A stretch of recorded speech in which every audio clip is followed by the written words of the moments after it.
Hmm. Hmm. So here we are. My guest today in the Finding Your Portugal series. She's kicking off the series, and I really went with a pro for this because I don't know anything. And I was like, Carol Wilcox knows what she's doing. So Maybe. Carol and her husband Paul moved here, like me, in the middle of COVID, and they live up just outside of Lisbon, in near a town and in the municipality of Cascais. And I started following you on Substack, and then I found you on LinkedIn.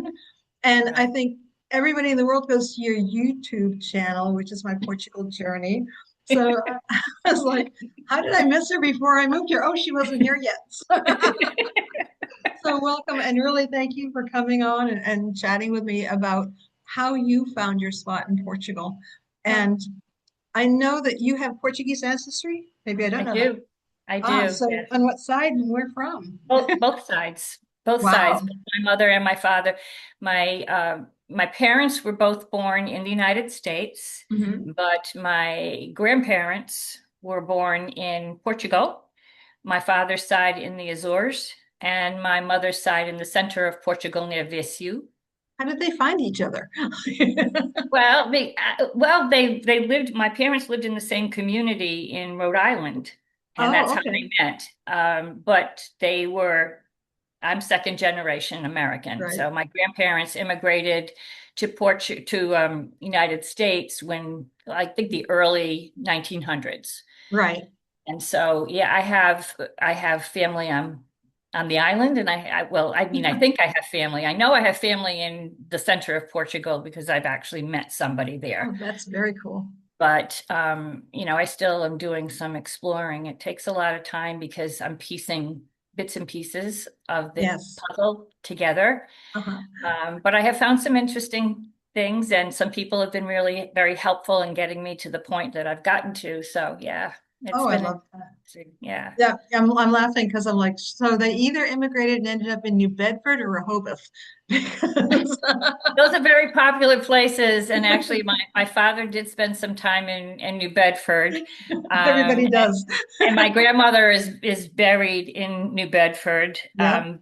East Providence, Rhode Island is also, in Providence, Rhode Island Uh-huh. is also a very, lots of Portuguese Lots of Portuguese. there. Yeah. Yeah.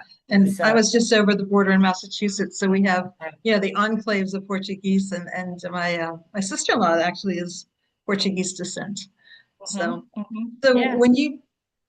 how did you when did you decide that you wanted to leave the United States and move? Was it always Portugal? Had you visited Oh, before? no, no, we just moved here. We didn't. Hey, Paul, let's go to Portugal. Okay. He's always open for anything. Um, but no, I, well, Paul retired about 11 years ago. He took an early retirement, and I still continue to work. But in the back of our minds, we had talked about where, where's the next step would be. Right. So we did a lot of exploring in the United States. We originally are both from Rhode Island, the Uh-huh. East Coast of the United States, for people who are tuning in who are not from the United States. And in 2003, we moved to Arizona, which was a big, different climate and a different culture and a different everything. So we knew we didn't want to stay in Arizona. We were getting tired of the desert heat. It was getting hotter and hotter. And I was getting a little tired of the scorpions in the house and things like that, you know. Taking out your So, shoes, yeah. yeah, or in the bed. Yes. And the Oh yeah. bathtub too. Like Yeah, yeah. And the rattlesnakes. And it was nice. I enjoyed the wildlife. I didn't always enjoy it in my house. right. But anyway, that's what it was. And so we knew we wanted to travel and find somewhere else. So we looked in a lot of areas, of the United States, and nothing clicked. We have family in New Hampshire. We had family and friends in Rhode Island. I have family in Florida. We looked and we really thought about it, and just nothing was really clicking Yeah. for us. Uh-huh. And then we started looking at, well, maybe we should look at Panama or Costa Rica or Right. Belize. because it'd be close enough to everybody, but Uh-huh. and so we considered those. We had friends in Costa Rica who were saying, please come, you'll enjoy it. And we did. We got a little crazy, and I think it was in 2018, we went to one of those international living conferences, the boot camp. Yes. Uh-huh. So we went, and it was this boot camp where they were going to just kind of cram all of this information in 2.5 days of all the possible places you could live, Yikes. according to them. Right. So we so we did. And it was kind of interesting in a lot of respects because we met a lot of people who kind of had the same feeling. They didn't know where they wanted to go, but they wanted to do something different. They wanted a different lifestyle. They wanted to explore more than just where they were living. So we decided, we started looking, and we said, oh, Costa Rica. And then it was like, maybe not. Belize, no, I don't think so. And then, we just kept going down the list, and Portugal just kept getting higher and higher and higher.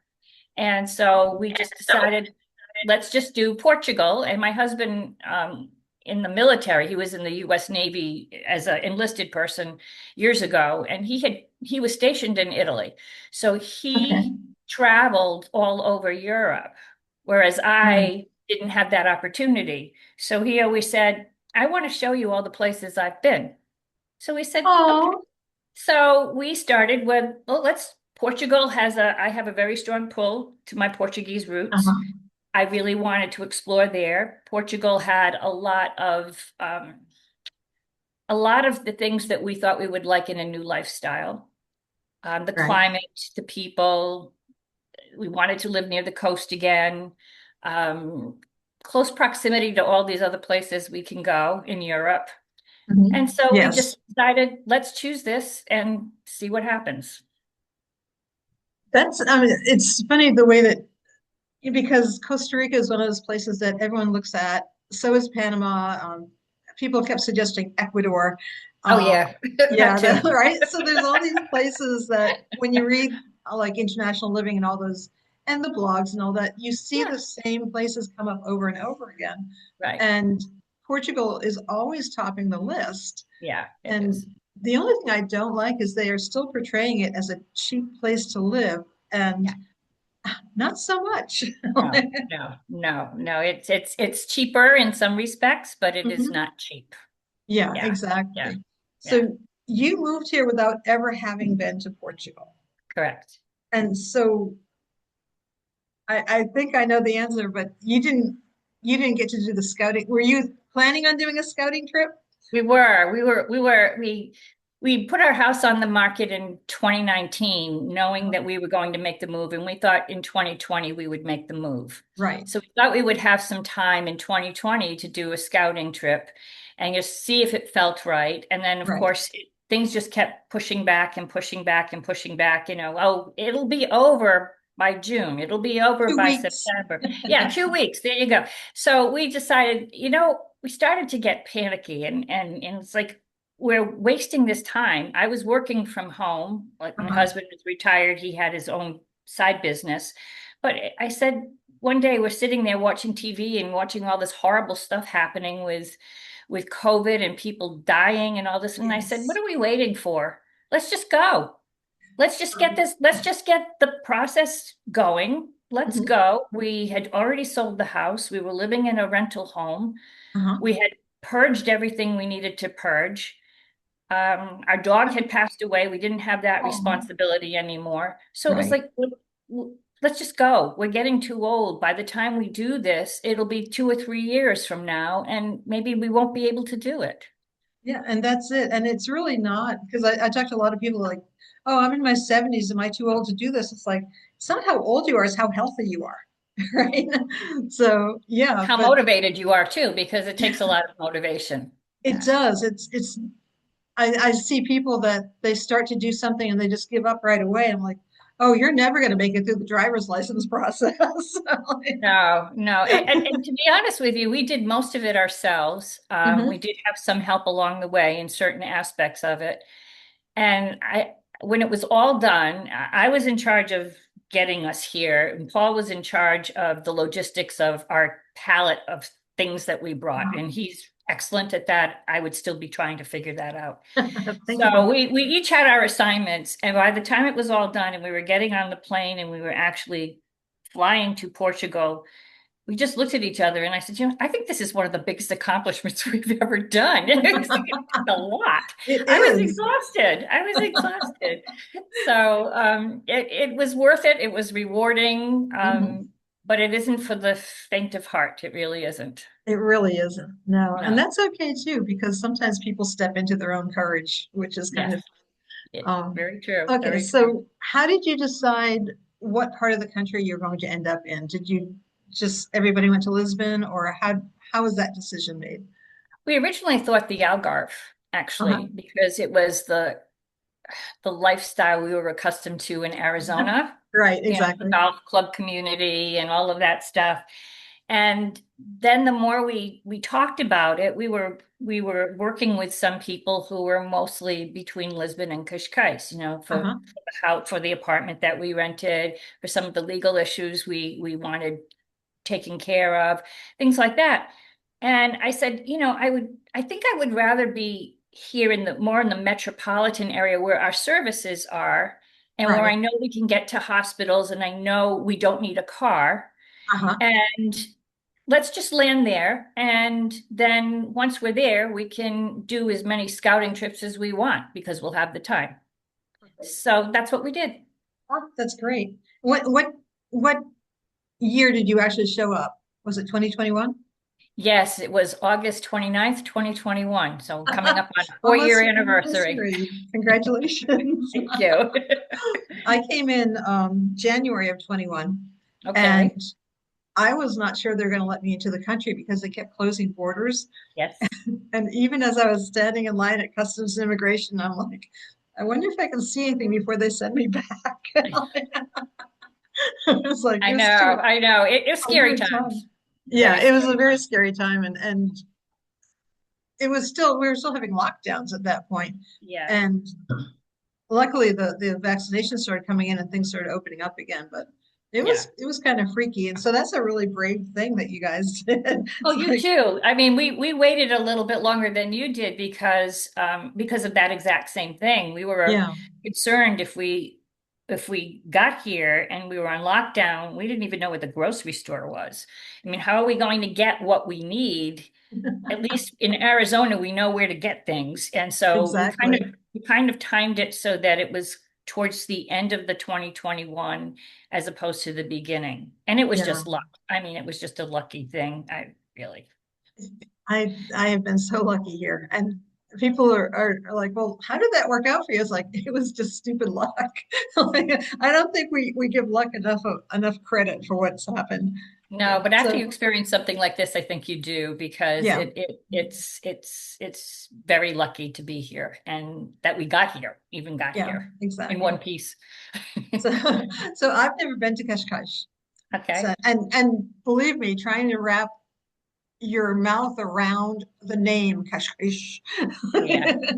Yeah. I don't know if I even say it right, but I know that on the train, the little lady speaker, every station they say what it is, and so I used to keep listening to that kashkaish, kashkaish. So I think I have that, but people call it many things, and yeah, and like Estoril is Stril, but people call it Estoril, you Uh-huh. know, and I Well, did too until I kind of figured out that's not how you do it. But yeah, I was talking to some people who were moving to, they kept saying Stubble. oh, Stual, Setubal, They kept, Stubal. we're moving to Stubble. I'm like, I've never heard of that. Yeah, it's a good sized city. I'm like, I've never heard of that. And finally, Yeah. like it dawns on me, oh, Setubal, Stubble. Setúbal, yeah, Setúbal. Yeah, I've asked people who are actually from there, how do you Uh-huh. say it? Setúbal. I said, well, I heard it was Stubal.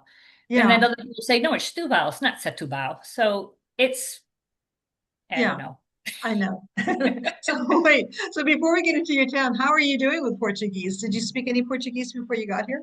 No, no, my family never taught us Portuguese, Yeah. which, was probably because of the time where, you moved to the United States, you were Americans, you weren't going back. You learned English. Yeah. And this English was what you would learn. So I learned bits and pieces of Portuguese when my parents wanted to talk without us kids listening and understanding. So they would Uh-huh. speak to each other or to my grandparents that way, but they never taught us Portuguese. I took some Portuguese in college, but I didn't have anyone to speak to. Right. So I know a few little phrases. Yeah. Before we moved to Portugal, we started some lessons remotely. And then, maybe a couple of months into it, we realized, we have so much going on here. We're not focused. And this Yes. just isn't fair to anybody, and we're not going to learn. So we stopped that. We took it up again when we first moved here, and then decided we're still not focused. I Right. don't know whether it's just because we don't want to be or because we really weren't motivated at the time, but we decided, we're just going to listen and immerse ourselves a little bit more in the language. I am not fluent. I know words and phrases. I know enough to get by. Some people think I am, you're Portuguese, you speak like Portuguese. And I think it's because I heard that accent growing up with my parents and Right. grandparents. But I need to learn more. Me And too. I trying to fit that in my schedule and our time to do that. Um, It I have takes enough. it's It's daily. You have to do it daily. yes, you Yeah. do. You do. And the problem is where we live, and maybe it's the same way for you. I I think you're know. not, yeah, everyone wants to speak English. I So it's know. like, well, thanks. This isn't helping me learn Portuguese. I And so, know. I try to order something in Portuguese and they look at me and then they start speaking English. In English. Well, I'm thanks for really good at nothing. the accent. So I'll go Yeah, in and ask for like a round trip ticket at the train station, and yeah. they'll start speaking to me in Portuguese. I'm like, I'm sorry, that was the whole thing. That was all I knew. I have one Yeah. sentence. Or they start to speak very quickly and Uh-huh. fast. And so I get pieces of the words, but I can't process it fast enough. Right. Yeah. And Yeah. so sometimes I get the idea of what they're talking about and I can, kind of get along, but I need more confidence. I don't think I have any confidence in my ability to speak. So I Yeah. to kind of pull back a little bit. All these things can be corrected. I just haven't done it yet. I feel you. I resonate there. But it's every time I try to speak Portuguese, you get that hesitation, and I have to think to myself, the Portuguese people speaking English have that same hesitation, but they Yes, do it. And yes, oh, they're always like, I'm sorry, my English is not very good. And then they're like, like, I your know. English is amazing. Yes, yeah. They don't have confidence, but they do speak it. You're right. They they They speak make the incredibly effort. well. Yes, Yeah. yes, Oh, yeah. yeah. So you had people helping you find a place to live because it was very difficult to find places It that were was. long term. Do you have the thing where they do the short term over the summer and the longer term over the winter? No, this is Good. no, we're in we're full time. We don't have to Uh-huh. leave. Yeah, Um, thank you. it's not really a tourist area. I mean, Uh-huh. even though Cascais is more touristy, where we live is more of a suburban bedroom community, I guess I'll Right. call it, you Sure. know. And so everyone who lives here, for the most part, are here most of the time, Right. unless they travel. There's pilots who live in this community, Uh-huh. who fly in and out of Lisbon and or maybe Cascais for that matter. Um, so they're here. A lot Mhm. of working people are here. Families. Is it mostly Portuguese where you are? Yeah, it's mostly Portuguese. There are more people who are expats who are moving into this community because they're either finding that Cascais is not affordable anymore, or they're not looking to be in a tourist environment, in a Right. crowded environment. So a lot of people are moving, into Estoril, Monte Estoril, Parede, and Carcavelos, which are all the coastal municipality of Cascais Right. communities. And you said that Cascais is really crowded these days. It is, yeah. I mean, it's fun. It's a Uh-huh. fun place. It's fun. It's beautiful. Whenever we have visitors, that's the place we take them, and they're amazed and they love it. but it is crowded. Yeah. I mean, it's more and more tourists are coming in, and more tourists are staying longer. And Mhm. the season isn't just the summer anymore, it goes into the fall and the winter. Maybe in January, February, maybe March, it's less crowded, but Right. then it picks right up again. And and they Yeah. have a lot of fairs and festivals and activities. There's the cool jazz that's going on right now. And so it draws in a lot of people. There's a lot of things that they do here to draw people in. Right. And I'm Yeah. sure it's really good for the community, but it's difficult for us to find a place to park sometimes. So Yes. we can take a train or we take an Uber in and, have fun and then come back. Yeah. So yeah, but it And that is. works. So in Yeah, your little town, do you have festivals in your town? they have a few festivals, mostly in town, and we're kind of Mhm. on the outskirts of town Right. on the San Pedro Duistro line. So they have some festivals and fairs. They have some we have a little community center, I guess, a garden kind of thing, and playground and stuff. And they once in a Uh-huh. while they have something there. But yeah, I mean, most of the festivals and fairs that we go to are in Cascais, and we'll go there, but then we'll come back. Yeah. So we don't have to hear a lot of it. We don't hear lots of music except for certain times of the year when, there's something going on. They Uh-huh. close the marginal off a lot for the Ironman competitions. Oh, And yes. so that's kind of fun because you can just walk down the street and cheer people on and have a good time that way too. So yeah, That's always fun. So, yeah, and this is the thing I think a lot of people don't understand. When you move here, when you're living here, your life's like real normal, isn't yeah, it? yeah, People are always like, "Where'd you go? What have you been doing?" I was like, yeah. I sat Yeah, on the couch yeah, chilling." yeah. Well, I think they have, and I did too. I had this, and sometimes I feel guilty. I'm not doing more, Right, but I have had people still tell me, "Well, you're living in Portugal. Why aren't you traveling everywhere?" And it's like, right, well, I don't really want to travel everywhere all the time. I have friends who do that. right. They are on the go all the time. They're seeing the world. They're having a great time. They're younger than we are. Yeah, And so, they can do that. They can work remotely and have a good time. That's wonderful. right. I plan my trips, but they're not consecutive and they're not necessarily for, 3 weeks at a time. I feel like I can go when I want to go. I don't feel like I have to plan it because I only have so much time before I have to Yes. go back to something else. And I think the because I lived in Florida for years and you could always go to the beach, so you Yeah, never went to the beach.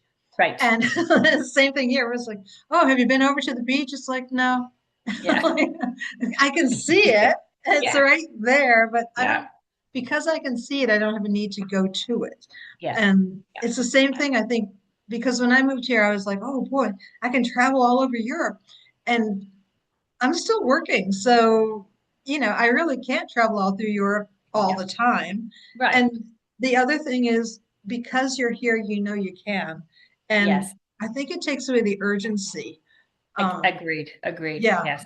So yeah. So a Yeah. typical day for you, what does that look like? Um, well, typical day is I get up when I feel like it. It's not like It's a good start. it's not 5:30 in the morning anymore, thank goodness. Yeah. Yeah. Um, and um, and I get some coffee, and Paul's already up because he gets up early and likes to have his quiet moments there for a little while. And then I look out my kitchen door and I see the ocean. And that's the thing that gets my day started. And Uh-huh. I've been here 4 years looking at that ocean and it does not get old for me. I love the fact that it's angry sometimes and it's quiet sometimes and I can smell the salt air sometimes. I like that. It's every day's a little different. Always And different. yeah, and so Yeah. that's how I start my day. And then, after breakfast, we may walk down to the beach or drive down to the beach in the good weather, or if we have some errands to run, we'll run errands. Um, where I am right now is a studio loft above our apartment. And Right. so it's where Paul does his work and it's where I do my writing. And Paul's a digital artist, so Right. he does do some commissioned work and he does do some things like that. And I work on my blog and some other things. We sometimes go for walks. We sometimes take road trips for the Uh-huh. day or for 2 or 3 days to do some exploring. We have very fortunate to have a lot of friends. So Uh-huh. we meet them for lunch or we meet them for dinner or Yeah. just to get together for drinks. So I mean it varies from day to day. We stay home most on the weeknights. We stay home. We cook a lot in Uh-huh. home. We don't go out all the time for eating because it's just like a lot of food and we don't eat that much. And we like to cook at home and we have a nice kitchen to do that. So we do that. And sometimes we'll have little parties. We have something called Cocktails and Conversation every once in a while. It's a gathering of people, friends, or people who are new friends and old friends. And we host that usually at our house. And, it's just 2 or 3 hours of socializing and having fun. And then everybody goes home happy and they've made some friends. That's very cool. I like that a lot. Yeah. I always tell people when they visit me, they're going to see the grocery stores. I'm like, Yeah. wait till you see the big Pingo Does. Like they redid Yeah. it. We take people to the Mercado in Yes. in Cascais, even though we won't drive there, but we'll take them there, and they're like, "Oh my goodness, there's just so much. Huge. It's very abundant. I mean, there's a lot of abundance here." Yeah. But yeah, I don't have a typical day. My husband also is in a band, so Really? yes, he is. Oh, yes, Oh, rock, rhythm, and blues. Yes, and he is the drummer. And he's never been a drummer before, but you he is don't now. date the drummer, Carol. It's the equipment's way heavy. Get the Well, saxophone player. it's an electronic drum set, so it's not as bad. And I'm a girl groupie at my age, which is something That's I didn't perfect. think I would ever be, but now I am. And so we also, we support the band by attending the Yeah. performances. And one of my friends whose husband is the band leader, she and I will, get together for some wine, have some girl talk while the guys are all rehearsing. So it's a Yeah. really balanced lifestyle right now. Sounds like a really nice lifestyle to me. No, we're fortunate. And so you landed there and you thought you might look around and scout around for other places to live. And Yeah. what did you decide we're just going to stay here, or have you found other places that interest you?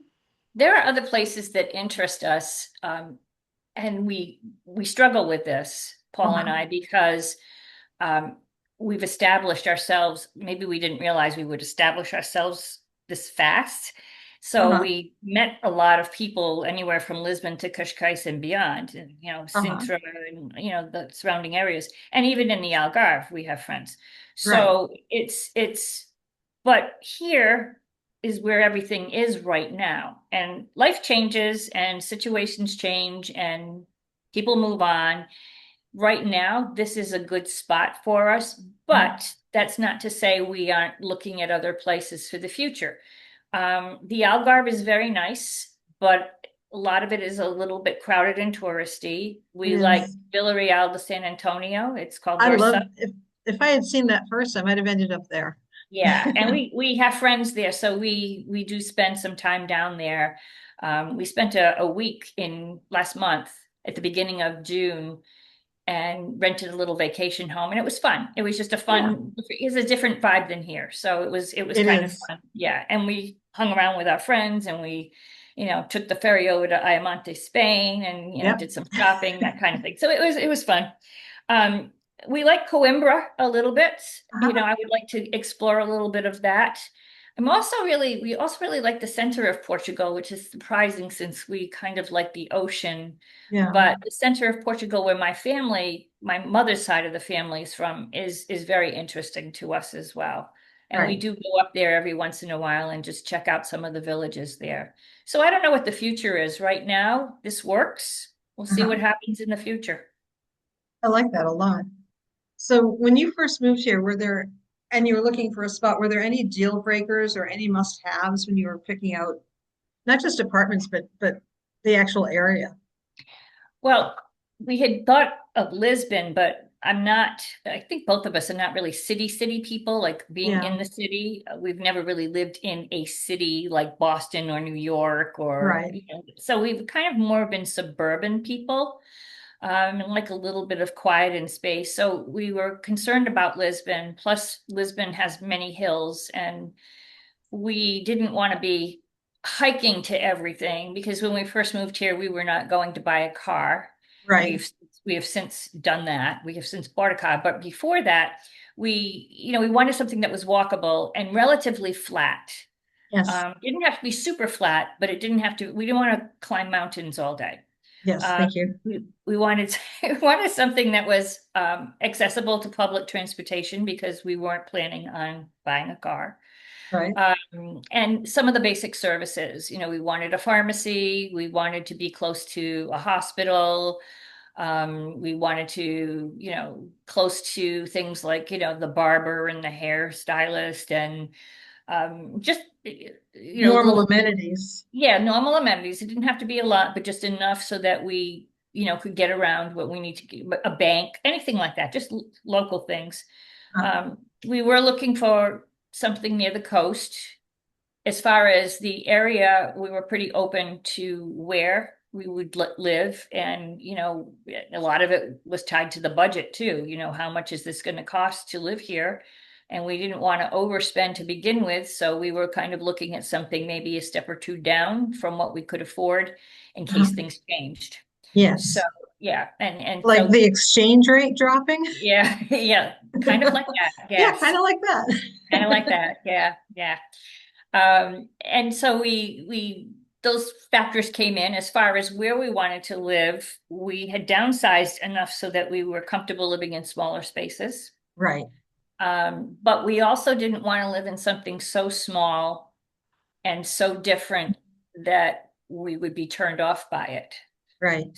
So we were kind of looking for something with a little space, but not anything like a tiny with just like a little cook stove top or something. Oh Or God, no. refrigerator that was a mini refrigerator. We didn't want that.